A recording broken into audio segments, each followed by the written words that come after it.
Hey guys, welcome to Storytime with Jester. Today we will be continuing with the saga Book of Prophecies, picking up where we left off last week at chapter 74.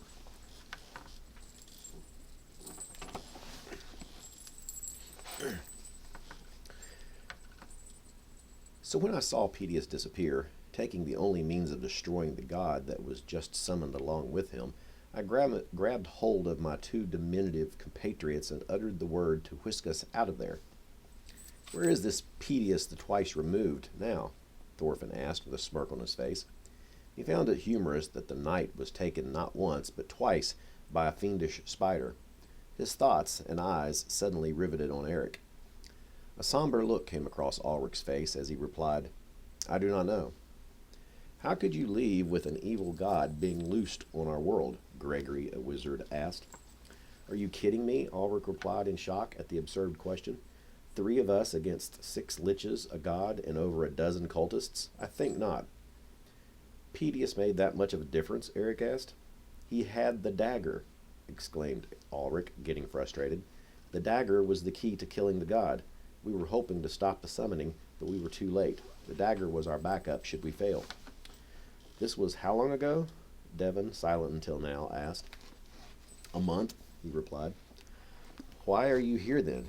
Eric asked. "Why are you not gathering up an army to go destroy the evil that you described?" Ulrich looked at Gregory, who was closest to him, and said, "Has he not heard anything I've been saying? Pedius has the dagger. Pedius is somewhere in the abyss, I assume. I sought out your friend, the Bishop of Sanctuary, to acquire the special sword that I believe will aid me, at the very least, against the liches. I am here with you at the request of the bishop." The group of 7 was resting under the palm trees of an oasis, giving the hippogriffs belonging to Marikai, Thorfinn, and Eric a rest from flying. Ulrich, Vertus, Gregory, and Devon had traveled here via Gregory's magic carpet. Some 50 miles to the south lay the hills where Eric and Thorfinn, along with Andor, Jovan, and Miranda, defeated the Lich 7 years ago and acquired the Wand of Power. As they were relaxing and listening to Ulrich's tale of failure, a shadow fell upon them under the high sun. It was rather large and moving across them north to south. Ulrich shielded his eyes from the brilliance of the sun to get a glimpse of what created the shadow. From the outline, he could make out the image of a dragon. While the 7 of them might have gone unnoticed under the protection of the trees, 3 hippogriffs would not have. "We've got company," he warned the others. "Stay here, I'll handle this." Before anyone could object, the black cloak he wore transformed into a pair of bat wings, and he took flight to meet the dragon, which, positioning himself with his back to the sun, he could now tell was of the blue variety. "Should we help the fool?" Marikai asked the others, preparing to mount dagger. "We have a mission," Eric replied. "Going off and picking a fight with a dragon isn't part of it." "Agreed," Devon said. "Let's see what this priest is made of." As Ulrich flew straight for the dragon, his steel helmet transformed into a great helm that was adorned with nearly 100 large gems of various hues. The sun reflected off the polished helm, giving the effect that Ulrich's head was aglow. Ulrich was matching the dragon in speed, but as flying was natural for the dragon and not for Ulrich, the beast was beginning to outmaneuver him, and the dragon was craftier. With Ulrich hot on his tail, the dragon, knowing he was being chased by a mere human, lifted his enormous wings, causing the air current to hit against the surface area. This resulted in the dragon's sudden halt midair. Unable to react in time, Ulrich nearly slammed into the dragon's back. Instead, one of his wings struck the dragon as he flew past, causing him to plummet towards the ground. By the time Ulrich regained control of his wings and his sudden descent, the dragon was upon him. The dragon attempted to rake Ulrich's wings with its razor-sharp claws, but barely missed as it misjudged its target. Thinking quickly, it lashed at Ulrich with its tail as it glided past, slamming into Ulrich and causing his wings to fold, resulting in another plunge downward. The dragon circled around to make another dive at the plummeting Ulrich. Ulrich recovered much quicker this time and was prepared for the dragon when it started its dive. Being much smaller than the dragon, Ulrich was flying towards it by then. As the two combatants drew closer at blinding speed, 7 multicolored rays sprang forth from Ulrich's helm at the approaching dragon. The dragon tried to alter its dive to avoid the rays, but was not successful as it was struck by the indigo-colored one. The dragon continued its dive, but towards the ground instead of at Ulrich. When it was just a few feet from the ground, it halted and just hovered there. Ulrich was close behind and drew his sword as he landed. His wings reverted back to their cloak form, and Ulrich blasted the dragon with a fireball from his helm.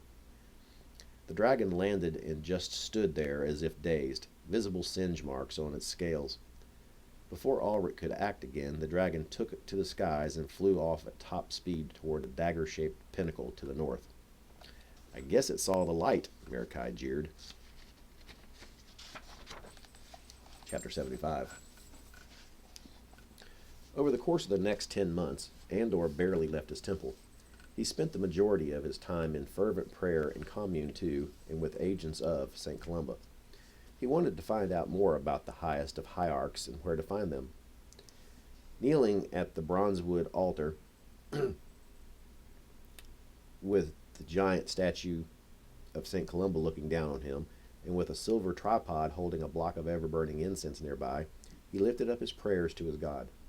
He cast many divinatory spells in order to commune with St. Columba's angelic agents, but most of the information he was able to garner was vague at best. When he became exhausted with the limitless questions he was putting forth, he went to his chambers and, from a locked coffer, obtained a large white candle he had been saving. He didn't like wasting magic such as this, and so had kept it safe, not consuming its powers frivolously. He took it back into the temple and sat it on a special candle holder made of oak. He lit the candle and began praying again. The smoke from the candle turned white and started to form a cloud-like fog in the temple. A brilliant light filled the cloud, which in turn lit up the entire temple area. The light was so bright that had the green velvet curtains which closed off the temple from the rest of the church had not been drawn, the light would have filled the entire church as well. Suddenly, through the cloud, Andor could see a large figure some 1.5 his own height. Its dark metallic body was a stark contrast to the white of the cloud. As it drew nearer, Andor could see it had large white wings, and he recognized it as being one of the angels he and his companions freed from the Cavern of the Souls, or one like it at least. It stared at Andor with its yellow-brown eyes, and in a deep voice it said, "What is your desire?" "To know how to find the hierarch druid that has the power over time and space," Andor stated. "I wish to go to him." "As we speak, one you know is bringing you a magical tome with that very power you seek. It is evil. Have nothing to do with it." The celestial being paused, then continued. "There is another way," he said. "Seek out the druid in the haunted forest. Find the Rainbow Falls." The celestial being turned and walked into the clouds, disappearing.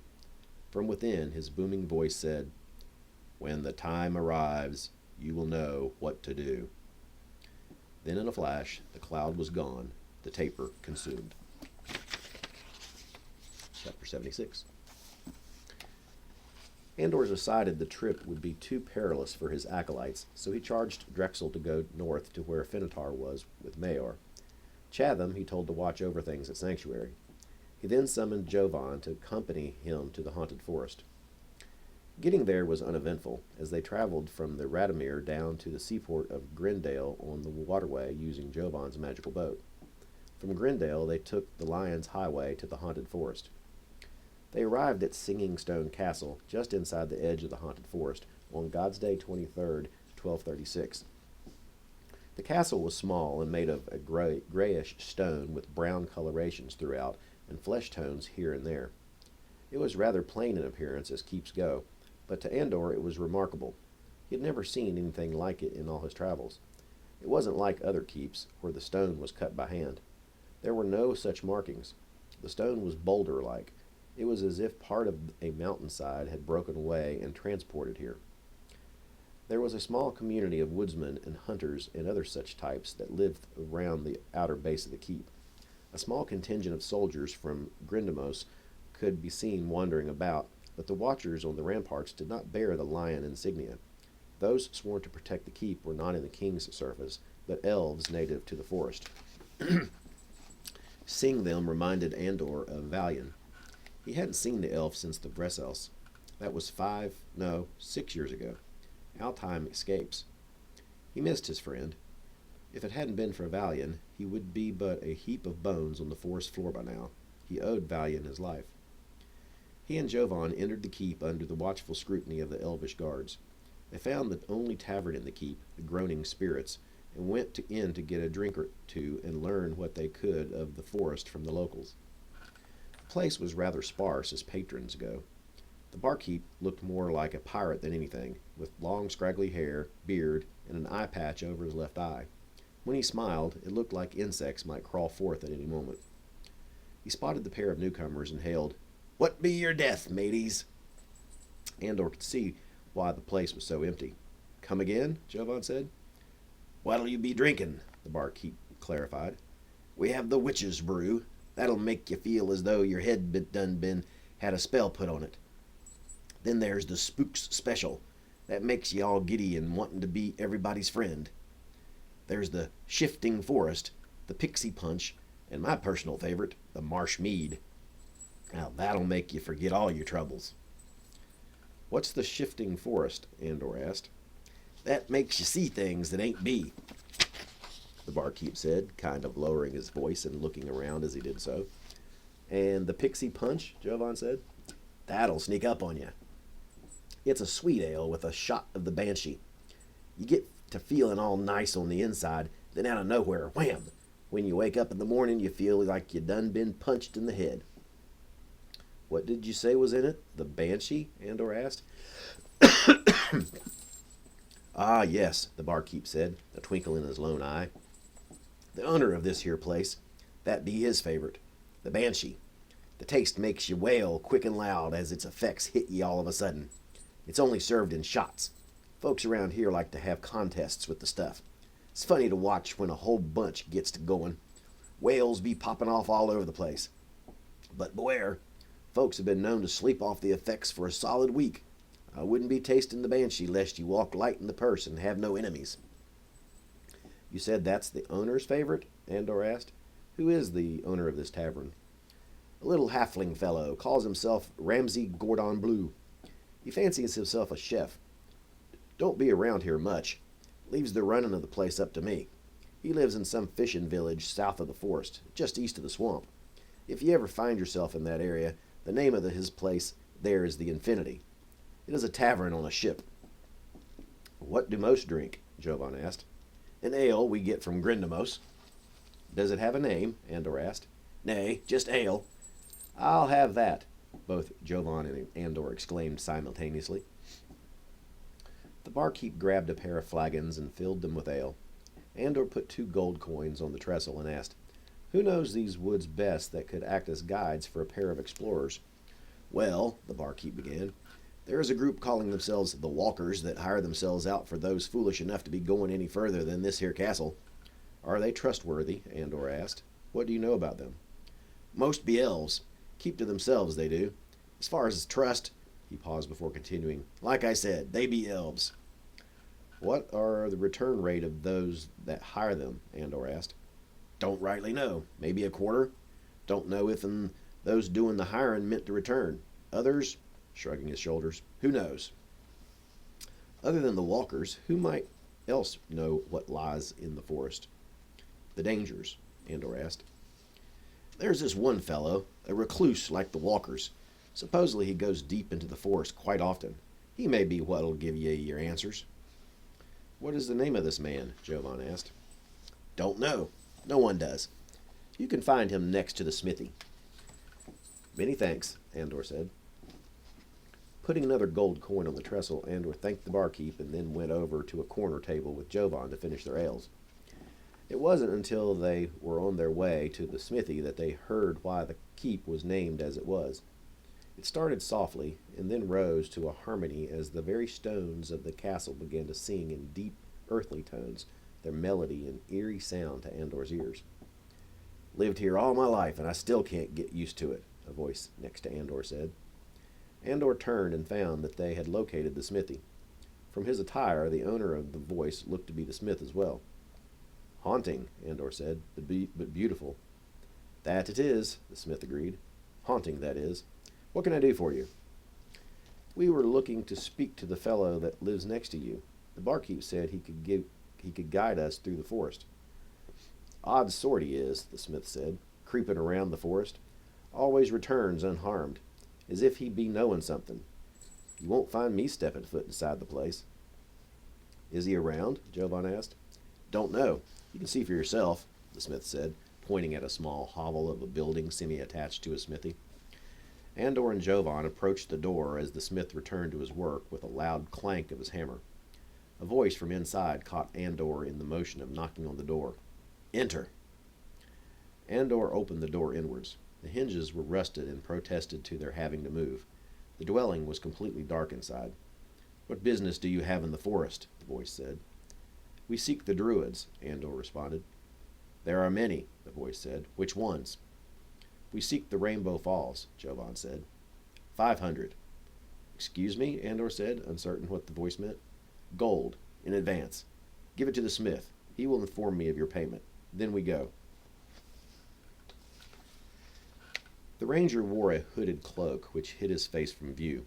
Underneath could be seen a dark suit of mithril armor. Its appearance was that of a surcoat with the webs of spiders embroidered all over. It was of exceptional workmanship and reminded Andor of the time he and his companions spent in the abyss battling the Dark Elves and their Spider Queen. The ranger had both long and short swords strapped to his waist, and he carried a great bow made from the horns of what appeared to be a giant stag. Jovan was in awe at the grace and silence that the ranger moved through the forest. The fact that there was hardly any underbrush due to the thick canopy aided in Ranger's movements as well. The canopy was so thick, in fact, that the forest was near total darkness. When Andor lit his bullseye lantern, the ranger moved quickly on ahead as to avoid the light's beam. The shadows cast by the light of the lantern gave the appearance of evil spirits darting to and fro. Tell me, Ranger, Jovan said, do you have a name? Yes, the ranger replied. After a short pause, would you tell me what it is? No. The deeper into the forest they went, the darker it became. It was as if the very trees themselves shunned the sun's light. Even the shadows cast by the lantern appeared to surround it in an attempt to snuff out the flame. Andor had lost sight of both his companions. It was as if they had simply vanished. Suddenly the ranger's voice was in his ear, saying, Douse the light, quickly. Andor obeyed, sensing the urgency in the ranger's voice. He stood there in complete darkness, not daring to move, for what seemed like several minutes. Then he saw it.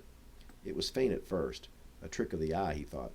It grew in intensity until he could make out a form, a shape, a person. Was it a ghost? It glowed like all non-corporeal creatures did. Andor reached for his holy symbol in preparation to drive this creature away. Andor had encountered ghosts before, and had heard tales of groaning spirits. This seemed to be neither.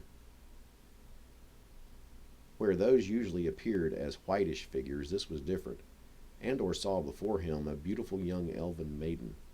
She had a smile on her face and was singing, by the actions of her mouth, as no sound could be heard. She carried a woven basket full of flowers she was picking, although Andor saw none where this apparition appeared. Suddenly the face of the maiden contorted in a look of sheer horror as a deep slash wound opened up on her throat, blood pouring forth. The body of the maiden collapsed to the ground, and the apparition suddenly vanished, leaving the forest dark once more. You can shine your lantern now, the ranger said in a solemn voice. What was that? Andor asked. The ranger responded only by saying, Let's keep moving. As they continued, their senses were assaulted by all manner of things that were unnerving. The leaves of the trees seemed to whisper things, sometimes faint messages, others a loud cacophony of voices that echoed throughout one's head. Out of nowhere, the wretched smell of rotting corpses would fill their nostrils, making them want to expel the contents of their stomachs. The sounds of someone in pain, moaning and wailing, but nowhere to be found. These manifestations continued for miles on end, leading Andor to surmise some tragic event must have taken place within these confines. As the haunting occurrences dwindled, and they were left with only the pervading darkness, The ranger led them through a large hedge of yew bushes. What they found on the other side was breathtaking. They were standing on the upper rim of a lush valley below. The canopy that existed throughout their entire time in the forest thus far was gone, allowing the sun in all its brilliance to shine on the valley, illuminating the wonderful colors of all the various types of flowers and trees. In the distance, a waterfall dropped several hundred feet into a small pond below, the resulting mist causing a rainbow effect as the light from the sun struck millions of tiny water particles. "Rainbow Falls," the ranger said. The water from the pond cut through the valley in several small streams. Small woodland creatures of all sorts roamed freely, frolicking about without a care in the world. Birds of all colors and species could be seen chasing each other, or singing their melodious songs. It was a virtual paradise. As they started to head towards the falls, Jovan spotted it. He had to blink to make sure his eyes were not playing tricks on him. Although he had been to the elven kingdom of Valana on several occasions, he had yet to see a unicorn. The sight of this rare and beautiful creature caused him to touch the ring gifted to him by the countess he had rescued in the temple near Henwick. He slowly approached the unicorn, oblivious to his two companions who had stopped when he started walking away and now stood watching in awe as he drew ever closer to the majestic beast. Jovan began talking in Elvish to the unicorn as he put his hand up, palm outward, in an attempt to touch it. The unicorn lowered its head and allowed Jovan to stroke its mane. The two continued to converse in Elvish for a while. Then Jovan turned and made his way slowly back to his companions, a look of sheer joy and disbelief on his face. They continued on to the falls, and the ranger led them to a set of natural stairs hidden behind the cascade of water. They carefully ascended the stairs, weary of the danger of slipping on the wet moss that covered them. When they reached the top of the falls, they found themselves in a secluded hollow that contained the grove of the Archdruid. There were several standing stones surrounding the grove, and one trilithon in the center. Directly behind the trilithon was a huge throne, made from the same granite as the megaliths. Sitting on the throne was an odd-looking man. He had curly black hair and brown eyes, but his features were not what were strange. Most druids that wore armor did so in some sort of leather. Not this fellow. He had a giant tortoise shell as his breastplate that was filigreed with turquoise. He must have had padding underneath, because it would have slid right off of his wiry frame had he not. "Need I wait for you?" the ranger asked. "No," Andor replied. "We're good from here. You've done well. St. Columba be with you." Andor and Jovan approached the Archdruid, walking around the megaliths to reach the throne. "Welcome, friends," the Archdruid hailed. "I am Zelka Lissica." Looking at Jovan, he said, "Come closer. Let me get a better look at the one who can charm the uncharmable," referring to Jovan's encounter with the unicorn. "Not even my sister can do what my little messengers say you were able to." Studying Jovan closely, he continued, "Ah, a ranger from the gnarled woods. Your lord must be proud to have such as you in his service. What is your name?" "Jovan." Then looking at Andor, but still speaking to Jovan, "Who is your companion?" Stepping forward, Andor answered, "My name is Andor. I am of the Order of the Brown Robes of St. Columba." "What do you seek, humble priest? Surely there are groves of the Allfather in the gnarled woods. Why have you come here?" "I wish to go to the Hierarch of Time. It is my understanding that the way lies here, in this forest, in this grove." "Such a thing does not come without a price." "Name it," Andor said. "It is not for me to name, but the spirit that keeps the way." Andor walked over to the trilithon and, turning his head back to Zelka, asked, "What is the spirit's name?" Zelka smiled a broad smile and answered, "You won't find the spirit there." Andor looked confused. Zelka, still chuckling to himself on the inside, said, "Follow me." Andor and Jovan followed Zelka to a cave opening near the top of the Rainbow Falls. "Inside you will find the spirit, or not." He turned and went back to the grove, leaving Andor and Jovan standing at the entrance to the cave. The pair looked at each other, shrugged, and entered the cave. Immediately, Andor had to light a torch as the cave was pitch black. When the light was struck, it revealed a completely empty cave. Andor looked at Jovan. "Now what?" I've heard tell of fairy creatures that guarded the ways of the world, the way that druids used to travel great distances quickly. But that is but of legend, as I've not known any such thing to exist. The fairies, as the legends tell, required a fee to gain access. What kind of fee? Andor asked, looking around in the empty cave, hoping to gain a glimpse of such a guardian. Whatever the whim of the fairy at the time. Then, turning his attention to the empty air, Jovan spoke in Elvish. We wish to travel the way. As he uttered his desire, a small green glow appeared in the emptiness as a ball of light, and then formed into a tiny creature a third of Jovan's size. It was odd-looking, this fairy. Its body was slender, like a twig that branched off in arms and legs. It had several insect-like wings that, as it stood there, looked like a robe with a high-fluted collar. Its head was onion-shaped, with the point tapering off and curling down. Two antennae thrust out of its head just above the eyes, which were slanted. It had pointed elvish-like ears that jutted out to the sides, and a cute button nose. It looked at Jovan and smiled, giving it a mischievous, childlike appearance.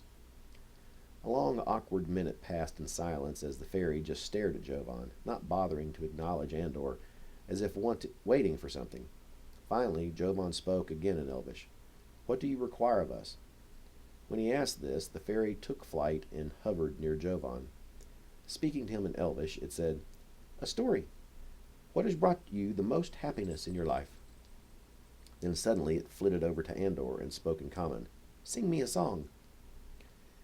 Andor looked at Jovan, who returned his gaze, and said, You first. Although the fairy could apparently speak both common and Elvish, Jovan decided to tell his story in Elvish. Andor did not understand the language of the elves, and Jovan's story was one the ranger wished to keep to himself, as much as possible. If I may, he began, there are two things. The most recent was my interaction with the unicorn that inhabits this vale. I'd never before seen such a creature, much less had the pleasure of being able to touch one. But what has given me the most joy in my life is a siren named Sonique. We have given ourselves freely to the other, without magic involved. Every day I am able to spend with her is like a lifetime of joy. As he finished, the fairy looked at Andor. Your turn, Jovan said. Andor was fighting to come up with a song. He didn't really know any songs. Although he enjoyed music, he preferred to listen than sing along. He didn't have a singing voice, in his opinion, so when it came to tunes he really enjoyed, he just hummed. The only song that came to mind at this time was the one the elven bard sang about Decinifer back in Osnaburg.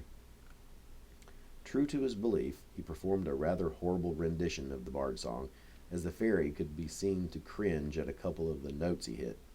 However, when he was finished, the fairy simply said, Thank you. You may enter the way. Suddenly there appeared a pool in the cave that was fed by a mini waterfall. However, Andor immediately saw the magical nature of it, as the water of the falls was reversed, traveling upwards. Step into the pool and you will reach your destination. Looking at each other, the pair walked into the pool and disappeared.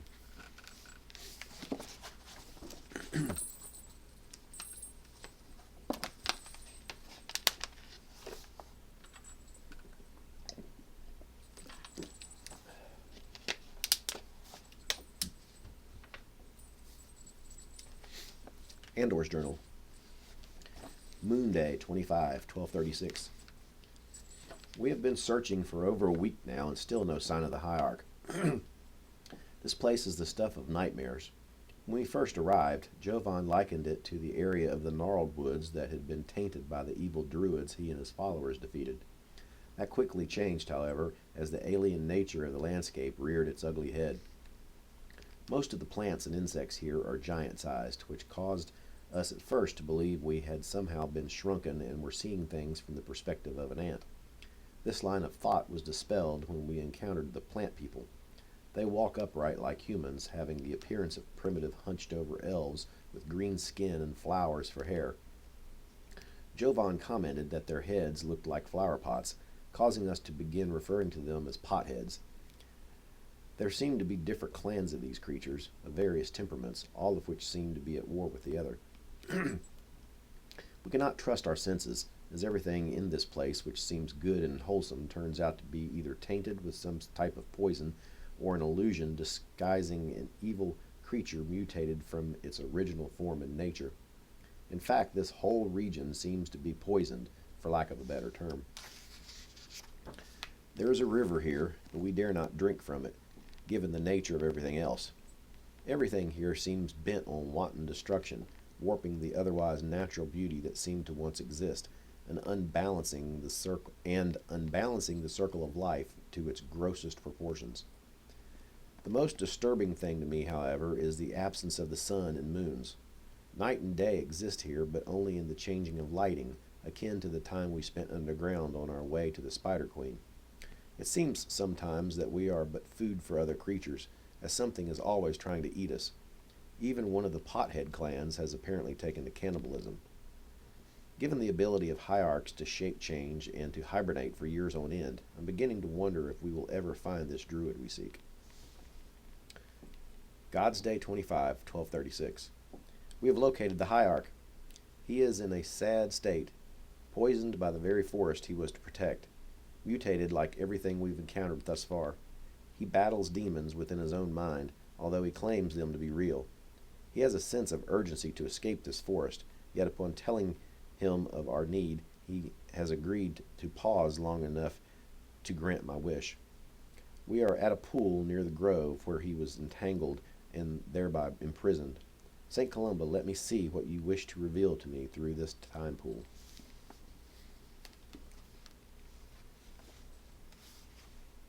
Chapter 77. Well done, Eric applauded Ulrich. You have been quite the surprise, not at all like I envisioned a priest of Finian to be. A little unorthodox at times, but not the pompous, stiff-necked warrior of light I first took you to be. Thanks, I think, Ulrich replied. Not all of us are like those of the Pale. The Pale? Marikai questioned. Blade, his hippogriff, had just landed next to Honor. Thunder, Thorfinn's steed, was right behind. Yes, Ulrich responded. That is what we heretics call those from the theocracy of Rus, for their rigid thinking and border restrictions. They are a people blinded by their own light. I fear it will be their undoing. As Thorfinn landed, the seven approached the promontory that contained the castle of Aslanor. There was much to tell the Blue Mage of their time in the Cursed Desert.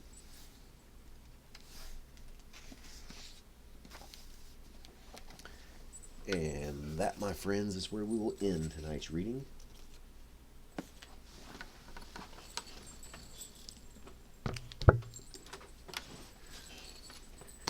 I hope you enjoyed the reading as much as I did reading it, as we draw nearer to the conclusion of the Book of Prophecies. Make sure you hit the like, subscribe, and notification bell. Share with all your friends, and leave comments in the comment section. Also, if you wish to support this channel, you can always go to the About section in this channel. There are links to where you can obtain the book I'm reading you, Book of Prophecies. It comes in hardback, paperback, and ebook formats. I don't have a Patreon account, so if you wish to support me, the best way to do that would be purchase my book, and that would be much appreciated. So, in the meantime, till the meantime, we'll read again next week. So, until then, and as always, see you soon.